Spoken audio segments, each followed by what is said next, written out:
Hello everyone, myself Halim and I welcome you all to this beautiful channel Bionian. তো আগের ভিডিওতে গ্লাইকোলাইসিসের 10টা step আমরা দেখেছি। তো গ্লাইকোলাইসিস এখনো কিন্তু কমপ্লিট হয়নি। গ্লাইকোলাইসিসের কিছুটা পোরশন বাকি আছে। তাহলে আজকের ভিডিওতে আমরা কি করব, গ্লাইকোলাইসিসের ওই বাকি পোরশনটা কমপ্লিট করব, সাথে নতুন কিছু টপিক আমরা শুরু করব। বোঝা গেছে? তাহলে কি করব, গ্লাইকোলাইসিসের বাকি পোরশন কমপ্লিট করব এবং নতুন টপিক শুরু করব। তার আগে কি করব, আগের ভিডিওতে আগের দিন যে আমরা গ্লাইকোলাইসিস পড়েছি সেটা 5 মিনিট ধরে তার একটু রিভিশন করে নেব। বোঝা গেছে? দেখো, তাহলে আজকের আমাদের টপিক শুরু করার আগে কিছু কথা বলি। তো যারা ভিডিওটি দেখছো তারা অবশ্যই চ্যানেলটিকে সাবস্ক্রাইব করবে এবং যদি হেল্পফুল মনে হয় তোমাদের তা লাইক এবং শেয়ার করবে। আর তোমাদের কমেন্টস, তোমাদের ভিউজ কমেন্টে অবশ্যই জানাবে ভিডিওটা কেমন লেগেছে বা কতটা কি হেল্পফুল মনে হয়েছে। বোঝা গেছে? আর বন্ধুদের সাথে শেয়ারও করে দেবে যারা নিটের প্রিপারেশন নিচ্ছে এখন। তো দেখো, আজকে যেটা আমরা প্রথমে কি করব, গ্লাইকোলাইসিসের আগের দিন যা পড়েছি তার রিভিশন একটু দেখে নিই। দেখো, আগের দিন টোটাল 10টা স্টেপ আমরা দেখেছি, এবং কিছু পয়েন্টস। তাহলে কিছু পয়েন্টস একবার বলে দিই কি কি দেখেছি। গ্লাইকোলাইসিস আমরা ফার্স্ট দেখেছিলাম যে গ্লাইকোলাইসিস টার্মটা কোথা থেকে অরিজিনেট হয়েছে। মনে রাখার জন্য বলেছিলাম গ্লাইকোলাইসিসের জি এবং গ্রিকের জি। তাহলে গ্লাইকোলাইসিস টার্মটা অরিজিনেট হয়েছিল গ্রিক ওয়ার্ড থেকে। কি কি Greek word? Glykos and lysis. Glykos শব্দ অর্থ হচ্ছে সুগার আর লাইসিস শব্দ অর্থ হচ্ছে স্প্লিটিং অর ব্রেকডাউন। তারপরে সেকেন্ড পয়েন্ট আমরা কি দেখেছিলাম, যে গ্লাইকোলাইসিসকে ইএমপি পথও বলে। কি বলে? ইএমপি পাথেও বলা হয়। তার কারণ কি? তার কারণ তিনজন সায়েন্টিস্ট এমডেন, মেয়ারহফ এবং পার্নাস এই পাথরটিকে আবিষ্কার করেছিলেন। বোঝা গেছে? থার্ড পয়েন্ট আমরা কি দেখেছিলাম, যে glycolysis is an anaerobic process. Anaerobic process কেন বলেছিলাম? কারণ এই 10টা স্টেপে কোথাও কিন্তু কোনো অক্সিজেনের ব্যবহার হয়নি, তাই গ্লাইকোলাইসিস একটি কি বলবো, অ্যানারোবিক প্রসেস। ফোর্থ পয়েন্ট কি বলেছিলাম, যে নিজে অ্যানারোবিক প্রসেস হলেও গ্লাইকোলাইসিস নিজে অ্যানারোবিক প্রসেস হলেও এরোবিক রেসপিরেশন এবং অ্যানারোবিক রেসপিরেশনে দুটোর ক্ষেত্রেই কিন্তু গ্লাইকোলাইসিস কমন। দুটোর ক্ষেত্রে গ্লাইকোলাইসিস কি ছিল? কমন। ফিফথ পয়েন্ট কি বলেছিলাম, দেখো, যে গ্লাইকোলাইসিস কোথায় সংঘটিত হয়। তাই তো বলেছিলাম সমস্ত লিভিং সেলেরই ক্যাপাবিলিটি আছে গ্লাইকোলাইসিস করার। তার মানে সমস্ত লিভিং সেলে গ্লাইকোলাইসিস হয়।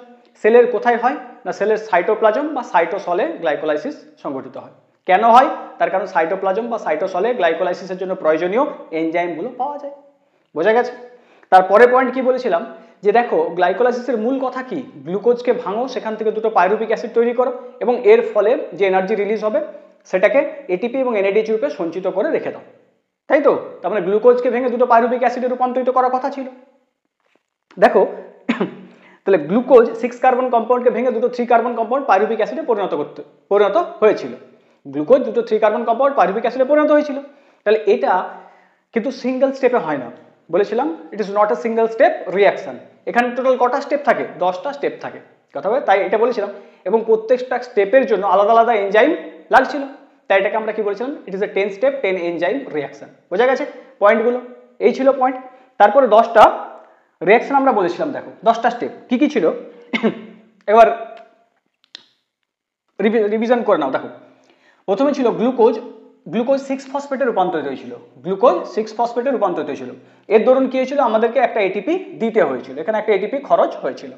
তারপরে পয়েন্ট কি ছিল, গ্লুকোজ 6 ফসফেট থেকে ফ্রুক্টোজ 6 ফসফেট। গ্লুকোজ 6 ফসফেট থেকে ফ্রুক্টোজ 6 ফসফেট কি হয়েছিল?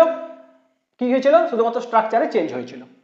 তারপর দেখো, ফ্রুক্টোজ 6 ফসফেট ফ্রুক্টোজ 1,6 বিস ফসফেটে পরিণত হয়েছিল। ফ্রুক্টোজ 6 ফসফেট থেকে ফ্রুক্টোজ 1,6 বিস ফসফেট। তার মানে এখানেও কি হয়েছে, দেখো ফ্রুক্টোজ 6 ফসফেট একটি ফসফরাস ছিল, এখানে আরো একটা ফসফরাস এসেছে। তো সেই ফসফরাস কোথা থেকে আসবে? এটিপি থেকে আসবে। এরপর দেখো কি বলেছিলাম, যে ফ্রুক্টোজ 1,6 বিস ফসফেট দুটো 3 কার্বন কম্পাউন্ডে ভেঙে যায়। একটি ছিল ডিএইচএপি ডাইহাইড্রক্সি অ্যাসিটোন ফসফেট, অপরটি ছিল কি পিজিএল ফসফোগ্লিসারাইল ডিহাইড। কি ছিল? ফসফোগ্লিসারাইল ডিহাইড। এরপর দেখো, এই পিজিএল 13 বিপিজিএতে কনভার্ট হয়েছিল। এখানে কি বলেছিলাম, দেখো অ্যালডিহাইড থেকে অ্যাসিড হচ্ছে। প্রসেসটা কি? প্রসেসটা কি? অক্সিডেশন। এবার অক্সিডেশন মানে হয় অক্সিজেন অ্যাড হবে, নাহলে হাইড্রোজেন রিমুভ হবে। কথা এক্ষেত্রে কি ছিল? হাইড্রোজেন রিমুভ হয়েছিল। কোথা থেকে? পিজিএল থেকে। তাহলে পিজিএল থেকে হাইড্রোজেন বেরিয়ে গেছিল, সেই হাইড্রোজেনকে নিয়েছিল কে? এনএডি প্লাস, নিয়ে কিসে রূপান্তরিত হয়েছিল? এনএডিএইচ প্লাস এইচ প্লাসে পরিণত হয়েছিল। বোঝা গেছে? তাহলে এই স্টেপটাকে আমরা কি বলেছিলাম বলো? কমপ্লিট না পার্সিয়াল অক্সিডেশন? Partial oxidation. আচ্ছা, এরপর দেখো এই 1,3-BPGA 3PGA তে কনভার্ট হয়েছিল, তার মানে কি 1 নম্বর ফসফরাসটাকে 1 নম্বর কার্বনের ফসফরাস ছেড়ে দিয়েছিল, সেই ফসফরাসটাকে এডিপি নিয়ে এটিপিতে পরিণত হয়ে গেছিল, তাই তো? তাহলে এই স্টেপে আমরা একটা এটিপি পেয়েছি। এরপর দেখো 3PGA থেকে 2PGA তে কনভার্ট হয়েছিল, ফসফরাসের পজিশনে চেঞ্জ হয়েছে, 2PGA থেকে 2PEP ফসফোনিল পাইরুভিক অ্যাসিড, সেখান থেকে পাইরুভিক অ্যাসিড, লাস্ট স্টেপেও আমরা একটা এটিপি পেয়েছিলাম, এদিকেও সেম রিয়াকশন। তাহলে দেখো এখানে আমাদেরকে লক্ষ্য রাখতে হবে যে কোথায় কোথায় এটিপি খরচ হচ্ছে, কোন কোন স্টেপে এটিপি খরচ হচ্ছে এবং কোন স্টেপে এটিপি উৎপন্ন হচ্ছে। তাহলে আমরা দেখেছিলাম দুটো স্টেপে এটিপি খরচ হয়েছিল এবং টোটাল 4টে স্টেপে এটিপি উৎপন্ন হয়েছিল। তাহলে এই বিক্রিয়াটাকে যদি 10টা বিক্রিয়াকে আমরা ভালোভাবে লক্ষ্য করি, দেখো প্রথম দিকের বিক্রিয়াগুলোই এটিপি খরচ হয়েছে, প্রথম দিকের বিক্রিয়াগুলোই এটিপি খরচ হয়েছে, তাই এটাকে আমরা কি বলি, প্রথম দিকের বিক্রিয়াগুলোকে কি বলি, প্রিপারেটরি ফেজ। কি বলবো? আচ্ছা, এদিকের বিক্রিয়াগুলোকে আমরা কি বলবো, প্রিপারেটরি ফেজ। দেখো কি লিখবো, প্রিপারেটরি ফেজ, প্রিপারেটরি ফেজ। তার কারণ প্রিপারেটরি ফেজ কেন বলছি, তার কারণ দেখো এই বিক্রিয়ার দরুন এটিপি খরচ হচ্ছে, যে কোনো প্রিপারেশনে কি হয় আমাদেরকে খরচ করতে হয়, তাহলে এক্ষেত্রে কি হয়, যেহেতু এটিপির খরচ হচ্ছে তাই এই পোর্শনটাকে আমরা বলি প্রিপারেটরি ফেজ বা ইনভেস্টমেন্ট ফেজও বলে, ইনভেস্ট করতে হচ্ছে এটিপি। আর দেখো তারপরে যে স্টেপগুলো সেখানে কিছু না কিছু উৎপন্ন হচ্ছে, কিছু পাচ্ছি, এনএডিএইচ এবং এটিপি তৈরি হচ্ছে, তাই এটাকে আমরা কি বলি, পে অফ ফেজ। কি বলি, পে অফ ফেজ। তাহলে টোটাল যে গ্লাইকোলাইসিস 10টা স্টেপ ছিল তাকে দুটো ফেজে ভাগ করে দিয়েছি, প্রথম দিকের গুলো যেহেতু এটিপি খরচ হচ্ছিল তাই এটাকে আমরা কি বলেছিলাম, প্রিপারেটরি ফেজ, আর লাস্টের দিকে যে বিক্রিয়াগুলো সেগুলোতে কি ছিল, কোনো না কিছু উৎপন্ন হচ্ছে, এটিপি এবং এনএডিএইচ উৎপন্ন হচ্ছে, তাই এটাকে আমরা কি বলি, পে অফ ফেজ। কি বলবো, পে অফ ফেজ। বোঝা গেছে? টোটাল 10টা স্টেপ দুটো ফেজে ভাগ করেছি, preparatory, pay off, preparatory, pay off. প্রিপারেটরিকে ইনভেস্টমেন্টও বলে, কেন বলে, কারণ এখানে এটিপি দিতে হচ্ছে, এটিপি খরচ হচ্ছে, আর এগুলোকে পে অফ কেন বলছি, তার কারণ এখানে এটিপি এবং এনএডিএইচ উৎপন্ন হচ্ছে। বোঝা গেছে? হয়েছে? আর ব্যালেন্স শিট দেখেছিলাম, সেটাও দেখবো। এতটা বোঝা গেছে? এরপরে দেখো, এরপরে যেটা হয় যে টোটাল যে 10টা স্টেপ আছে, টোটাল যে 10টা স্টেপ আছে, সেই 10টা স্টেপের মধ্যে মনে রাখতে হবে 3টা স্টেপ হচ্ছে ইরিভার্সিবল। 3টা স্টেপ কি, ইরিভার্সিবল, আর বাকি 7টা কি হবে, রিভার্সিবল। তাই তো, 10টা স্টেপের মধ্যে 3টা ইরিভার্সিবল, বাকি 7টা রিভার্সিবল। তাহলে আমরা মনে কোনটা রাখবো, যেটা সংখ্যা কম, তাই তো, ইরিভার্সিবল 3টে হচ্ছে, 3টে বিক্রিয়া ইরিভার্সিবল হচ্ছে, তাহলে সেই 3টে যদি মনে রেখে দিই বাকিগুলো কি হয়ে যাবে, সব রিভার্সিবল। তাহলে ওই 3টে আমরা মনে রাখবো। তাহলে এখানে কি লিখবো, দেখো কি মনে রাখবো, যে first, third and last steps are first, third and last steps are irreversible। কি হবে বলো, irreversible। বোঝা গেছে? তাহলে দেখলাম কি, যে 10টার মধ্যে 3টে ইরিভার্সিবল, বাকি সবগুলো রিভার্সিবল। তাহলে বাকিগুলোর রিভার্সিবল চিহ্ন দিয়ে দাও।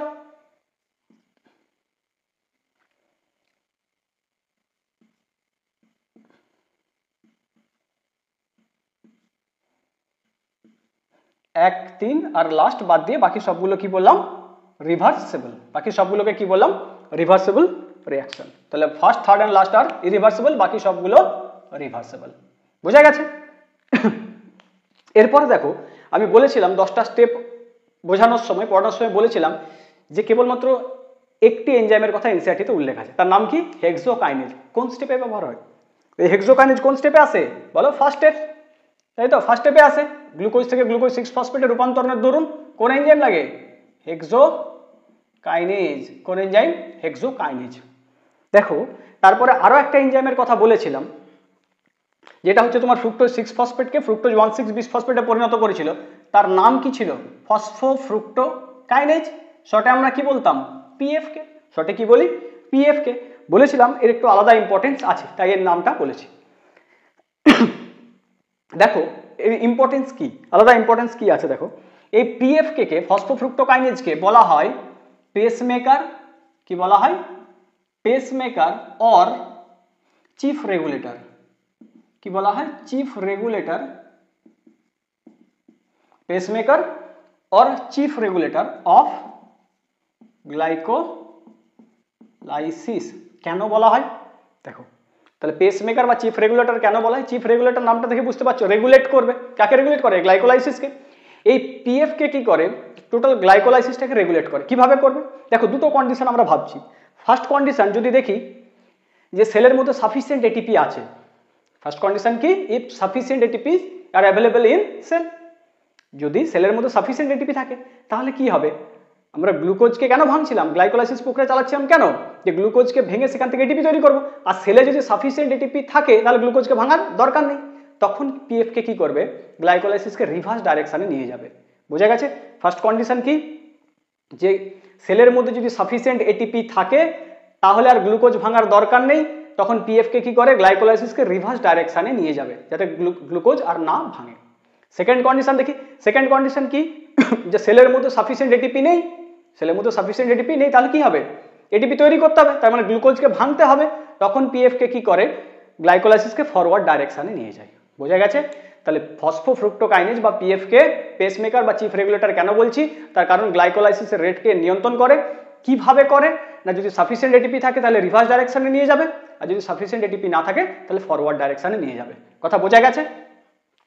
বাস, তাহলে এই হলো আগের দিনের ওভারঅল কথাবার্তা। এরপর দেখো আমরা কি দেখেছিলাম, দেখো এরপর আমরা ব্যালেন্স শিট দেখেছিলাম। এরপর কি দেখেছিলাম? Balance sheet. জায়গা আছে এখানে, একটু দেখে নিই। তারপর আমরা কি দেখেছিলাম? ব্যালেন্স, বলো, ব্যালেন্স শিট। ব্যালেন্স শিট দেখেছিলাম। ব্যালেন্স শিটে আমরা কি দেখেছিলাম? দেখো ইনপুট আর আউটপুট, ইনপুট আউটপুট। দেখো ইনপুটে কি ছিল?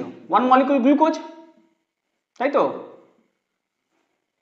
ছিল দুটো এটিপি, বলো, ছিল দুটো এনএডি প্লাস, এগুলো আমাদের ইনপুটে ছিল।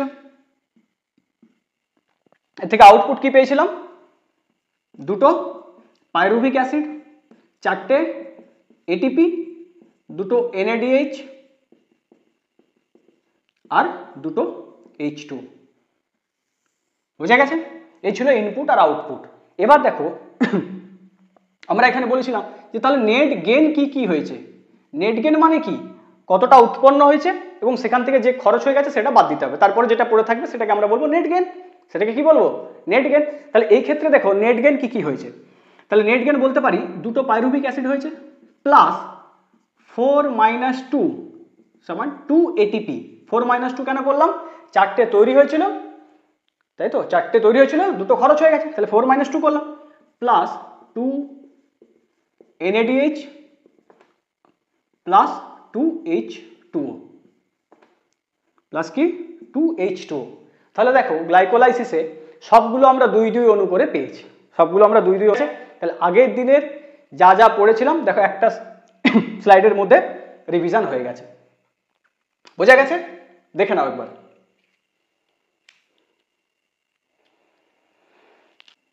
এরপর দেখো, দেখো এখানে যেটা ইম্পর্টেন্ট, হ্যাঁ একটু মনে রাখবে, কোথায় এটিপি খরচ হয়েছে, কোথায় এটিপি উৎপন্ন হয়েছে, কোথায় এটিপি খরচ হয়েছে, কোথায় এটিপি উৎপন্ন হয়েছে। আর একটা কথা দেখো, এই যে এটিপি গুলো উৎপন্ন হয়েছিল কোন প্রসেসের মাধ্যমে বলছিলাম?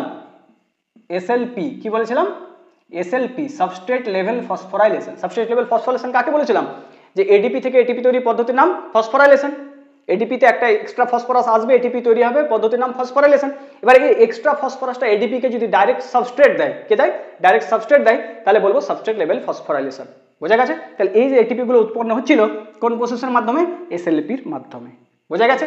এগুলো কিন্তু প্রিভিয়াস ইয়ারে কোশ্চেন এসেছে, হ্যাঁ, কোথায় এটিপি খরচ হয়েছে, কোথায় এটিপি উৎপন্ন হয়েছে, কোন স্টেপে পার্সিয়াল অক্সিডেশন ঘটেছে, কথা বোঝা গেছে, আর কোন স্টেপে এনএডিএইচ তৈরি হয়েছে। বোঝা গেছে? এরপর দেখো, তাহলে এই ছিল আগের দিনের রিভিশন, এই ছিল আগের দিনের রিভিশন।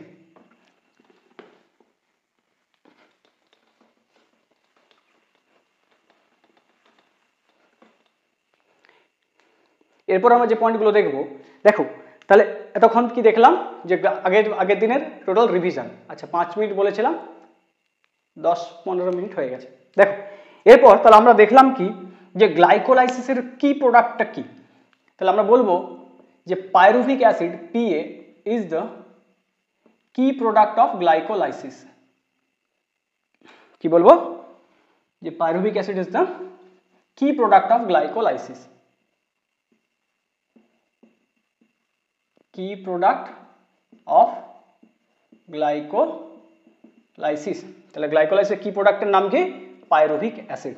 কি বলবো? Pyruvic acid. এবার দেখো প্ল্যান্টের ক্ষেত্রে কি হয়, প্ল্যান্টের ক্ষেত্রে কি হবে প্ল্যান্টের ক্ষেত্রে গ্লুকোজ তৈরি হয় কোথায়? ফটোসিনথেসিসের মধ্যে গ্লুকোজ তৈরি হয় লিভসে, তাই তো, পাতায়। এবার সেই পাতা থেকে ওই গ্লুকোজ অন্যান্য অর্গানে পৌঁছতে হবে, হ্যাঁ কি না? পাতায় যে গ্লুকোজ তৈরি হচ্ছে ফটোসিনথেসিসের মাধ্যমে, পাতা কি করবে? সেই গ্লুকোজকে ভেঙে সেখান থেকে এনার্জি তৈরি করে নেবে। কিন্তু অন্যান্য যে অর্গান আছে প্ল্যান্টে, তারা তো ফটোসিনথেসিস করতে পারছে না, তা তাদেরকে ওই গ্লুকোজ পৌঁছাতে হবে, লিফ থেকে অন্যান্য অর্গানে পৌঁছাতে হবে। তাহলে আমরা জানি যে গ্লুকোজ স্টোর থাকে কোন ফর্মে? স্টার্চ রূপে, আর এক জায়গা থেকে অন্য জায়গায় ট্রান্সপোর্ট হয় সুক্রোজ রূপে। কথা বোঝা গেছে? তাহলে পাতায় যে গ্লুকোজ তৈরি হচ্ছে সেটা প্ল্যান্টের অন্যান্য অর্গানে সুক্রোজ রূপে পৌঁছবে, তাই তো? অন্যান্য অর্গানে এনার্জি দরকার, তো তাহলে অন্যান্য অর্গানে কি রূপে পৌঁছবে? সুক্রোজ রূপে। এবার ওই সুক্রোজকে সেল কিন্তু প্ল্যান্ট সেল সরাসরি গ্লাইকোলাইসিসে পার্টিসিপেট করাতে পারবে না। সুক্রোজ সরাসরি গ্লাইকোলাইসিসে পার্টিসিপেট করে না, তাহলে কি হবে? সুক্রোজ একটা ডাইস্যাকারাইড, তাই তো? সুক্রোজ ডাইস্যাকারাইড, তাকে কি করে? ইনভার্টেজ এনজাইমের সাহায্যে ভেঙে দেয়, ভেঙে দুটো মনোস্যাকারাইডে কনভার্ট করে দেয়। কি কি? Glucose and fructose. কথা বোঝা গেছে? পাতায় গ্লুকোজ তৈরি হলো, সেই গ্লুকোজ অন্যান্য অর্গানে পৌঁছাতে হবে। কি রূপে পৌঁছায়? সুক্রোজ রূপে। কথা বোঝা গেছে? সুক্রোজ রূপে পৌঁছালো। এবার সুক্রোজ যেহেতু সরাসরি গ্লাইকোলাইসিসে অংশগ্রহণ করতে পারে না, তাই সুক্রোজকে কি করেন? ইনভার্টেজ এনজাইমের সাহায্যে দুটো মনোস্যাকারাইডে ভেঙে দেয়। কি কি? Glucose and fructose, glucose and fructose. এবার কি হবে? এই গ্লুকোজ আর ফ্রুক্টোজ সরাসরি গ্লাইকোলাইসিসে অংশগ্রহণ করবে এবং তারা এনার্জি তৈরি করবে। কথা বোঝা গেছে? তাহলে প্ল্যান্টের ক্ষেত্রে সুক্রোজকে ভেঙে গ্লুকোজ ফ্রুক্টোজ তৈরি করবে এবং সেই গ্লুকোজ ফ্রুক্টোজ গ্লাইকোলাইসিসে এন্টার করে যাবে। তাহলে আমরা যদি বলি দেখো ইন প্ল্যান্টস, উদ্ভিদের ক্ষেত্রে কি হয়? উদ্ভিদের ক্ষেত্রে বলো, উদ্ভিদের ক্ষেত্রে সুক্রোজকে ইনভার্টেজ এনজাইম কি করে? ভেঙে দেয়। ইনভার্টেজ এনজাইম ভেঙে গ্লুকোজ এবং ফ্রুক্টোজে কনভার্ট করে। বোঝা গেছে? গ্লুকোজ এবং ফ্রুক্টোজে কনভার্ট করে দেয়। দেখো লেখাটা বোঝা যাচ্ছে না, কি বলবো? দেখো তাহলে প্ল্যান্টের ক্ষেত্রে কি হয়? সুক্রোজ অন্যান্য অর্গানে পৌঁছলো, তাকে ইনভার্টেজ এনজাইম ভেঙে গ্লুকোজ এবং ফ্রুক্টোজে কনভার্ট করে দিল। বোঝা গেছে? এবার দেখো গ্লাইকোলাইসিসের স্টেপ কি? গ্লুকোজ থেকে গ্লুকোজ 6 ফসফেট, সেখান থেকে বলো ফ্রুক্টোজ 6 ফসফেট, সেখান থেকে ফ্রুক্টোজ 1,6 বিশ ফসফেট। তাহলে গ্লুকোজ কোথায় এন্টার করবে? এই স্টেপে এন্টার করে যাবে, আর ফ্রুক্টোজ এন্টার করবে এই স্টেপ। কথা বোঝা গেছে? তাহলে সুক্রোজ ইনভার্টেজের সাহায্যে বা উপস্থিতিতে ভেঙে গ্লুকোজ ফ্রুক্টোজে রূপান্তরিত হয়, সেই গ্লুকোজ ফ্রুক্টোজ গ্লাইকোলাইসিসে সরাসরি অংশগ্রহণ করতে পারে। বোঝা গেছে? তাহলে প্ল্যান্টের ক্ষেত্রে এই ঘটনা ঘটে।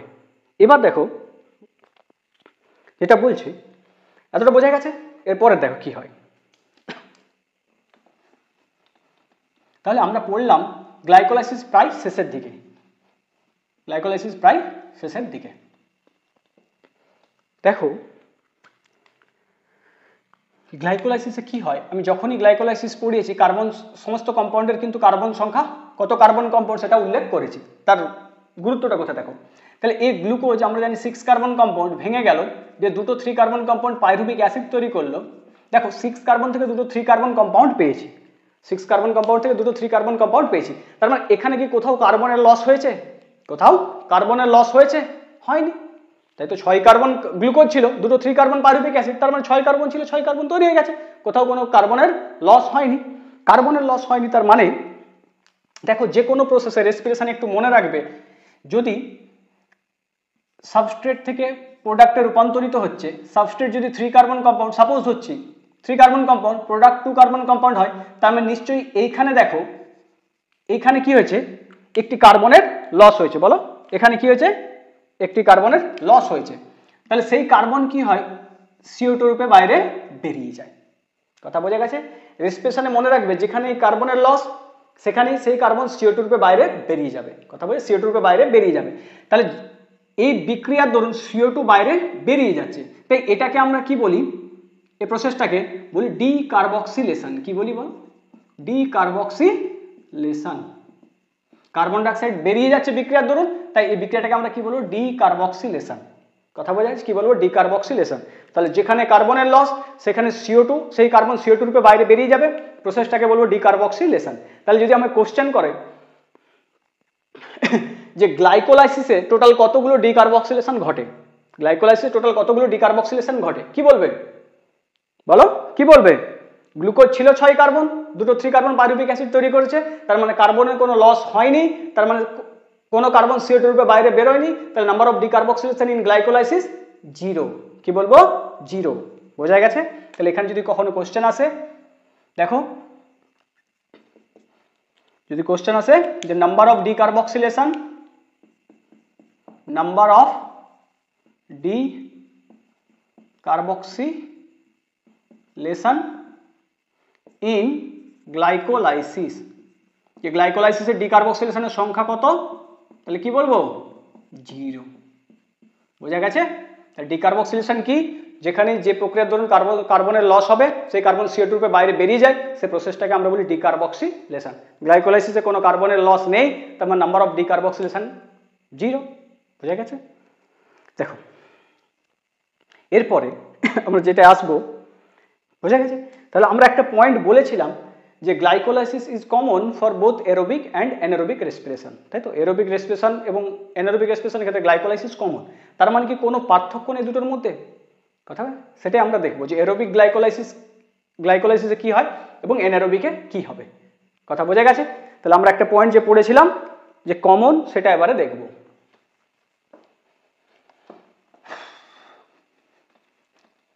দেখো কমেন্টে অবশ্যই জানাবে, হ্যাঁ, যে গ্লাইকোলাইসিস কেমন লাগলো,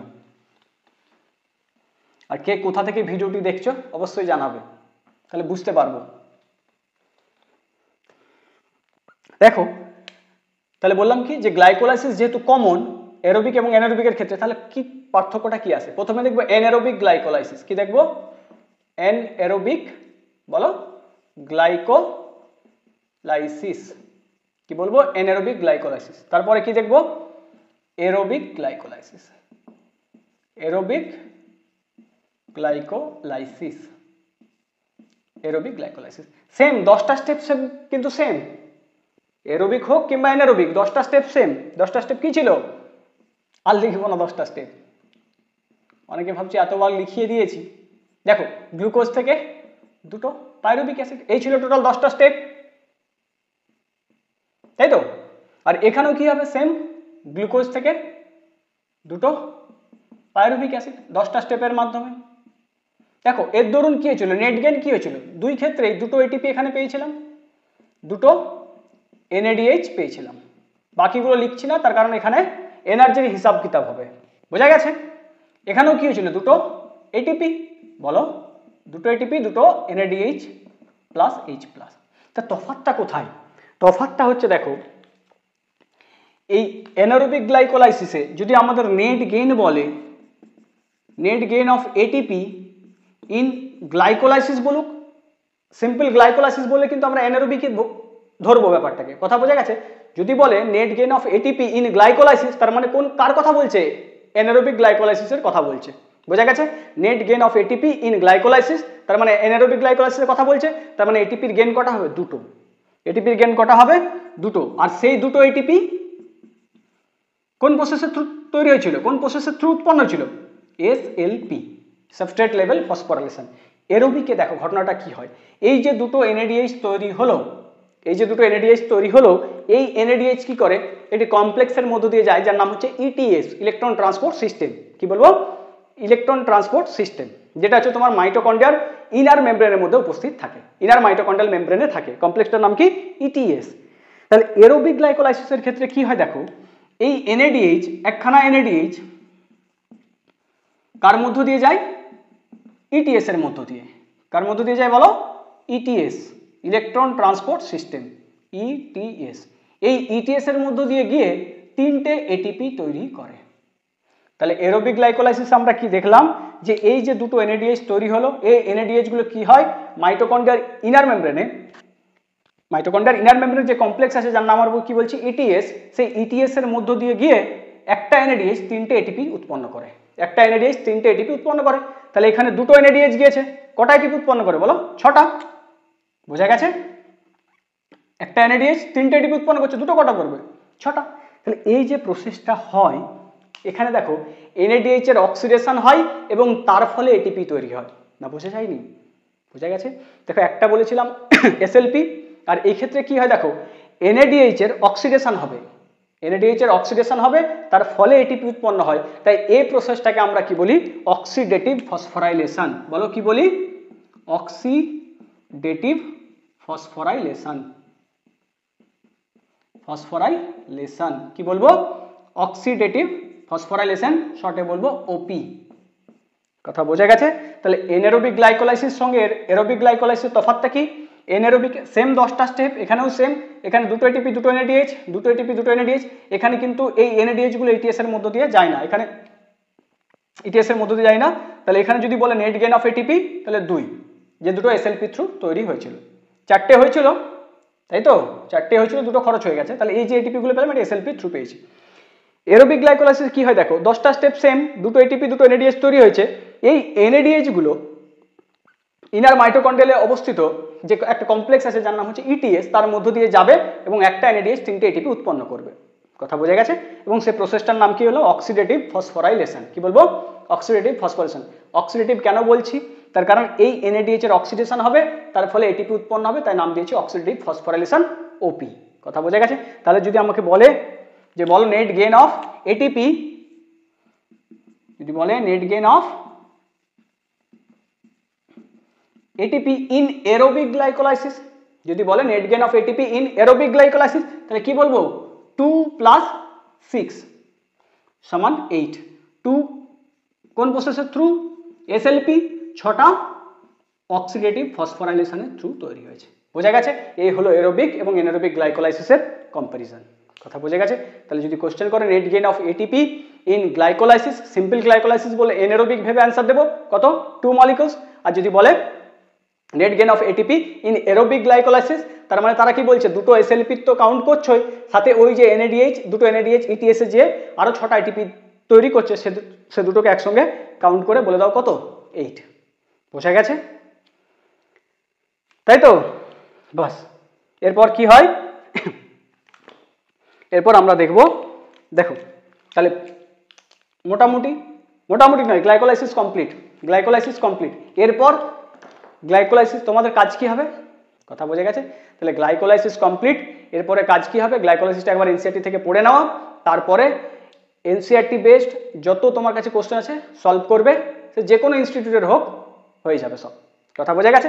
এসো এরপরে আমরা দেখব, এরপরে যে নতুন টপিক শুরু করব সেটা হচ্ছে ফেট অফ পাইরুভিক অ্যাসিড। তার মানে গ্লাইকোলাইসিসে দেখলাম গ্লুকোজ ভেঙে পাইরুভিক অ্যাসিড তৈরি হয়েছে, এবার এই পাইরুভিক অ্যাসিডের কি হবে, তাই তো, এই পাইরুভিক অ্যাসিডের পরিণতি কি হবে, মেটাবলিক ফেট কি, সেটা ডিপেন্ড করে দুটো জিনিসের উপর। Metabolic fate of pyruvic acid depend করে দুটো জিনিসের উপর, এক হচ্ছে সেলুলার নিড, আর 2 হচ্ছে অক্সিজেন অ্যাভেলেবিলিটি। কথা বোঝা যাচ্ছে? অক্সিজেন অ্যাভেলেবিলিটি, অক্সিজেনের উপস্থিতি বা অনুপস্থিতির উপরেও ডিপেন্ড করে। এরপর যেটা দেখবো আমরা, যে ফেট অফ, বলো, ফেট অফ পাইরুভিক অ্যাসিড। এরপর যে টপিকটা আমরা দেখবো, গ্লাইকোলাইসিস কমপ্লিট। টোটাল 1 ঘন্টা লেগে গেল গ্লাইকোলাইসিস কমপ্লিট করতে।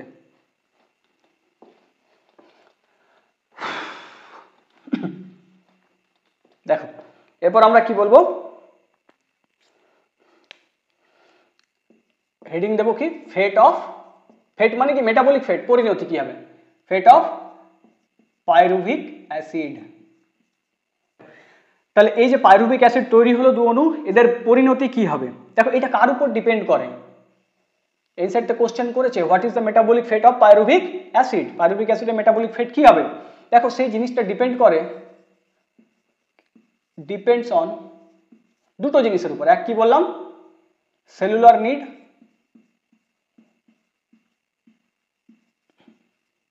2 নম্বর কি বললাম, অক্সিজেন অ্যাভেলেবিলিটি, তাই তো, এটা উচ্চারণ করতে অসুবিধা হয়, অক্সিজেন অ্যাভেলেবিলিটি। বাস, এই দুটো জিনিসের উপর ডিপেন্ড করে কি যে পাইরুভিক অ্যাসিডের পরিণতি কি হবে। দেখো বিভিন্ন সেল পাইরুভিক অ্যাসিডকে বিভিন্নভাবে ব্যবহার করে, তাই তো। এবার আমাদেরকে তিনটা মেজর পদ্ধতি দেখতে হবে, তিনটা মেজর পদ্ধতি দেখতে হবে। কি দেখো, এই যে গ্লুকোজ থেকে পাইরুভিক অ্যাসিড তৈরি হলো, দুটো পাইরুভিক অ্যাসিড তৈরি হলো, প্রসেসটা কি বললাম, গ্লাইকোলাইসিস, এতবার বলা হয়েছে আর ভোলার কথা নয় কিন্তু, গ্লাইকোলাইসিস। গ্লুকোজ দুটো পাইরুভিক অ্যাসিডে পরিণত হলো।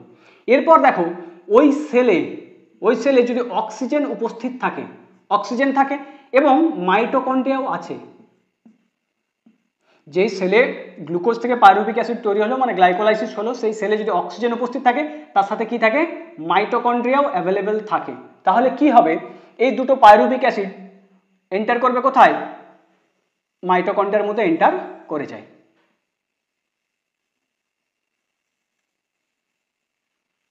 বোঝা গেছে?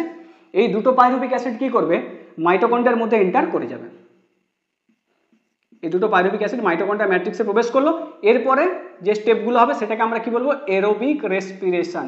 কি বলবো, এরোবিক রেসপিরেশন। এটা কি ছিল, মাইটোকন্ড্রিয়া। এটা কি ছিল বলো, মাইটোকন্ড্রিয়া। আর মাইটোকন্ড্রিয়ার আউটার মেমব্রেন, ইনার মেমব্রেন, আর ভেতরের যে অংশটা সেটাকে আমরা কি বলি, ম্যাট্রিক্স। কি বলবো, ম্যাট্রিক্স। তাহলে বোঝা গেছে।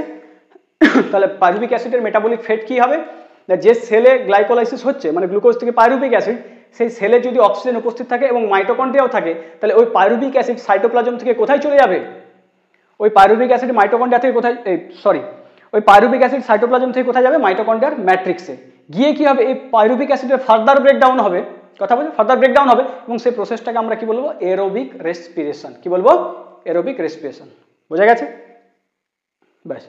এরপর দেখো, যদি গ্লাইকোলাইসিস কোন লোয়ার অর্গানিজম, যেমন ইস্টের দেহে যদি হয়, যেমন কি বলবো, ইন ইস্টের দেহে কি হবে, এই দুটো পাইরুভিক অ্যাসিড কি হয়, দুটো অ্যালকোহল তৈরি করে, যাকে আমরা কি বলছি, ইথানল বা ইথাইল অ্যালকোহল। এটা কি অ্যালকোহল তো। তাহলে ইস্টের দেহে কি হয়, পাইরুভিক অ্যাসিড, দু অণু পাইরুভিক অ্যাসিড দু অণু ইথানলে পরিণত হয়। কথা বোঝা গেছে? এই প্রক্রিয়াটাকে আমরা কি বলছি, ফার্মেন্টেশন। কি বলি, ফার্মেন্টেশন। যেহেতু অ্যালকোহল তৈরি হচ্ছে তাই এখানে কি বলবো, অ্যালকোহলিক ফার্মেন্টেশন। এটা কি বলবো, অ্যালকোহলিক ফার্মেন্টেশন। বোঝা গেছে? বোঝা গেছে? তাহলে ইস্টের দেহে কি হবে, পাইরুভিক অ্যাসিড থেকে সরাসরি তৈরি হবে ইথানল। পাইরুভিক অ্যাসিড কি তৈরি হবে, ইথানল। আর এই প্রসেসটাকে আমরা কি বলবো, অ্যালকোহলিক ফার্মেন্টেশন। বোঝা গেছে? এবার দেখো আর কি হয়, এই পাইরুভিক অ্যাসিড কিছু ব্যাকটেরিয়ার ক্ষেত্রে, কিছু ব্যাকটেরিয়াতে এবং আমাদের মাসল সেলে কি হয় দেখো, আমাদের মাসল সেলে যদি অক্সিজেন সাফিসিয়েন্ট থাকে, অক্সিজেন অ্যাভেলেবেল থাকে, তাহলে মাসল সেলে গ্লাইকোলাইসিস হবে। গ্লাইকোলাইসিসের ফলে যে পাইরুভিক অ্যাসিড তৈরি হলো, সেই পাইরুভিক অ্যাসিড কোথায় চলে যাবে, মাইটোকন্ড্রিয়া ম্যাট্রিক্সে গিয়ে এরোবিক রেসপিরেশন হবে। কথা বোঝা গেছে? মাসল সেলে যদি অক্সিজেন অ্যাভেলেবেল থাকে তাহলে গ্লাইকোলাইসিস হলো, পাইরুভিক অ্যাসিড তৈরি হলো, সেই পাইরুভিক অ্যাসিড মাইটোকন্ড্রিয়ার ম্যাট্রিক্সে যাবে, যে ফার্দার ব্রেকডাউন হবে, যেটাকে আমরা বলছি এরোবিক রেসপিরেশন। আর যদি মানে সাধারণত ইন্টেন্স এক্সারসাইজের দরুন, প্রচুর এক্সারসাইজ করে নিচ্ছি, কথা বলে, তখন এখানে অক্সিজেন ফুরিয়ে গেছে, অক্সিজেনের অভাব দেখা গেছে, এখন কি হবে, গ্লাইকোলাইসিসের ফলে যে পাইরুভিক অ্যাসিড তৈরি হলো, সেই পাইরুভিক অ্যাসিড আর মাইটোকন্ড্রিয়া ম্যাট্রিক্সে যাবে না। কথা বোঝা গেছে? ম্যাট্রিক্সে না গেলে ওখানে কি উৎপন্ন হবে, ওখানে পাইরুভিক অ্যাসিড থেকে 2 অণু ল্যাকটিক অ্যাসিড উৎপন্ন হবে। বোঝা গেছে? কিছু ব্যাকটেরিয়ার ক্ষেত্রে পাইরুভিক অ্যাসিড থেকে ল্যাকটিক অ্যাসিডে পরিণত হয়, এবং আমাদের মাসল সেলের ক্ষেত্রে অক্সিজেনের অনুপস্থিতিতে পাইরুভিক অ্যাসিড মাইটোকন্ড্রিয়ায় না গিয়ে সরাসরি কি তৈরি করবে, ল্যাকটিক অ্যাসিড। কি তৈরি করবে, ল্যাকটিক অ্যাসিড। তাহলে আমাদের মাসল সেলে কি হবে, যখন অক্সিজেন অ্যাভেলেবেল নেই, অক্সিজেন কমে গেছে, তখন মাসল সেলে কি হয়, ইন মাসল সেল, এই মাসল সেলে কি হবে,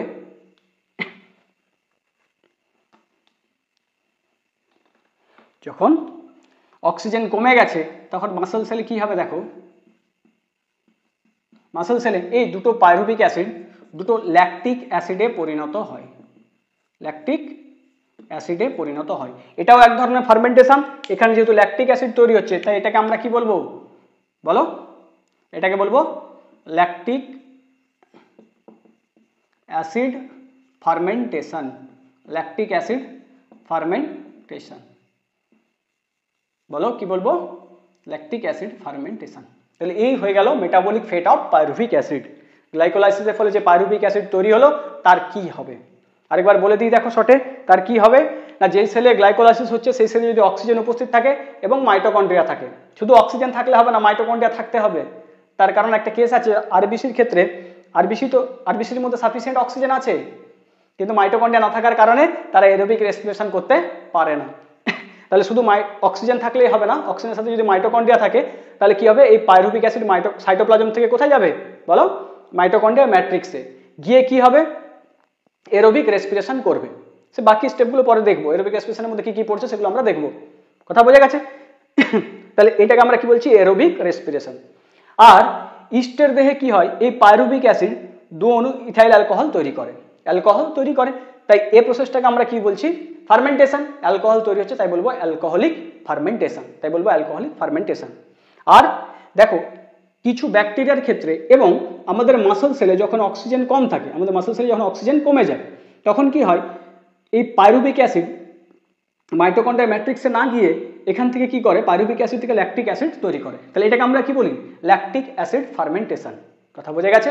তাহলে আজকের ভিডিওতে আমরা কি কি পড়লাম, গ্লাইকোলাইসিস কমপ্লিট এবং ফেট অফ পাইরুভিক অ্যাসিড আমরা দেখেছি।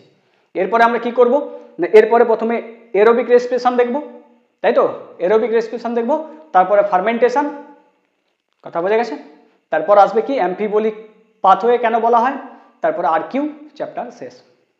বোঝা গেছে? তাহলে আজ কি দেখলাম, গ্লাইকোলাইসিস কমপ্লিট হলো এবং metabolic fate of pyruvic acid. চলো তাহলে আজকে এই পর্যন্তই, নেক্সট ভিডিওতে আবার দেখা হবে।